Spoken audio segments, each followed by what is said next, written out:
¿Sabe? Cuando hablamos del Antiguo Testamento, tenemos cuatro fuentes que son fuentes importantes para poder interpretar o entender o comprender la Biblia. Estas cuatro fuentes hay que conocerlas dentro de los pasajes bíblicos. Hola, soy Giner Bolas y JB Comunicaciones, no te olvides.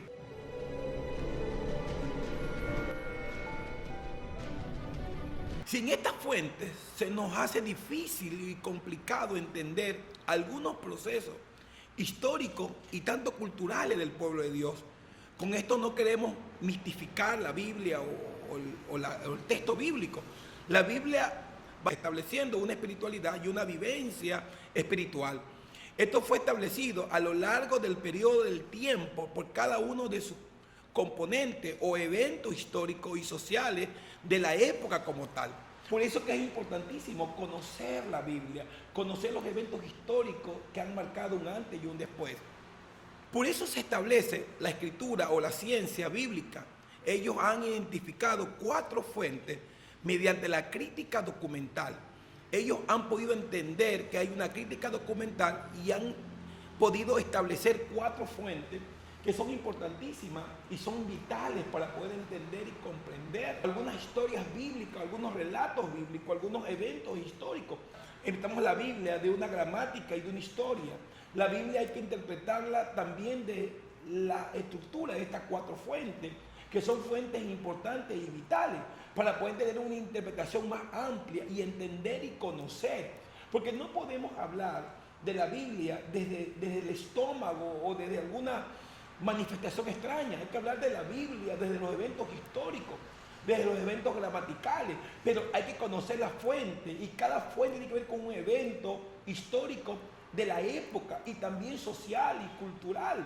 Cada fuente tenía que ver con alguna realidad del pueblo de Dios en ese contexto de su época. Por eso es que es importante y vital entender las fuentes, estudiarlas y también a la vez hacer un análisis serio y un análisis que nos dé a nosotros una vivencia y a la vez un conocimiento amplio sobre las fuentes bíblicas dentro del canon de las Sagradas Escrituras. ¿Sabe? La cual se establece bajo el orden que está dentro de los procesos de los libros Pentateucos. Aunque tienen la autoría de Moisés, fueron escritas en el cautiverio y muchas de ellas en el post-cautiverio. Tenemos la primera fuente, que es la fuente yavística.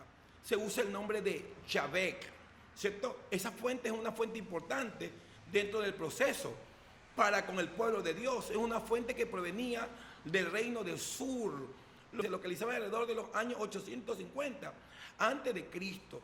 ¿Saben que los procesos históricos han sido procesos hermosos dentro del pueblo de Dios como nación y como pueblo? Que viene del reino del norte, que tiene que ser posterior en los años 721 antes de Cristo, aporta mucho la manifestación de Dios. Dentro de la fuente se habla muchísimo sobre la manifestación de Dios en sueños y visiones, como el caso de la zarza o la historia de José. Su estilo es más sobrio para escribir. Y buena parte de Génesis, y también está buena parte de Número y Levítico dentro de esta fuente. ¿Saben que las fuentes dan un aporte importante y valioso dentro de los estudios bíblicos? Cuando uno conoce las fuentes, uno ya tiene más evidencia para poder entender el pasaje bíblico, poder entenderlo y comprender. Recuerden que había el reino del sur y el reino del norte, y las manifestaciones o los eventos proféticos que ocurrían eran eventos diferentes en un lado y diferentes en el otro. Recuerden que el mover yavista es un mover más fuerte, era un mover de fuego, pero el mover eloísta era un mover más tierno, tranquilo, sereno.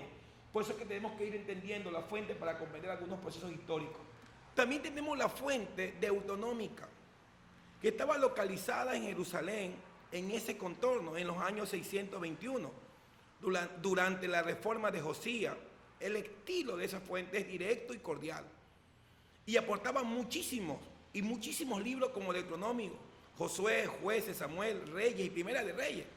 Esa fuente es importante y vital. También tenemos la fuente sacerdotal, que proporciona instrucciones rituales muy detalladas, los ritos, los sacrificios, las leyes, las prohibiciones, el papel del Shabbat, todo el proceso de la genealogía.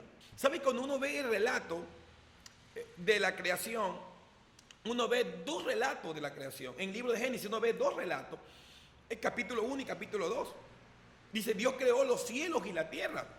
En el primer relato, más bien ahí se ve una fuente sacerdotal, porque era como una proclamación dentro del santuario de Dios, cuando hacían los grandes eventos de liturgia dentro del pueblo de Dios. Por eso es que hay dos relatos de la creación que hay que irlo entendiendo, pero cuando yo entiendo esos relatos, yo tengo que entender primero de dónde nace el relato, a través de la fuente, que es la fuente sacerdotal. Porque recuerde que el libro de Génesis se escribe en el cautiverio y el post-cautiverio. Entonces, ellos ponen algunos relatos de lo que pasó como pueblo de Dios en el cautiverio. Por eso es que el relato de la creación en capítulo 1 de Génesis es uno y el capítulo 2 es otro. Por eso que uno ve dos relatos. La una es una fuente sacerdotal que es diferente a la otra, que tiene que ver muchísimo más con una fuente dialéctica como tal. Por eso es que uno tiene que entender la fuente para entender los pasajes bíblicos y entender los procesos históricos del pueblo de Dios o de la nación de Dios y ese pueblo como pueblo santo y como el pueblo divino de Dios. No se olvide, suscríbete a nuestro canal, dale like a la campanita, visita nuestras redes sociales, visita nuestras redes, es un gusto servirte. Síguenos para más videos como estos y también no te olvides que tenemos nuestro nuevo canal JB Suceso. Te quiero mucho, un montón, te bendigo, que Dios te bendiga y te guarde. Chao, chao.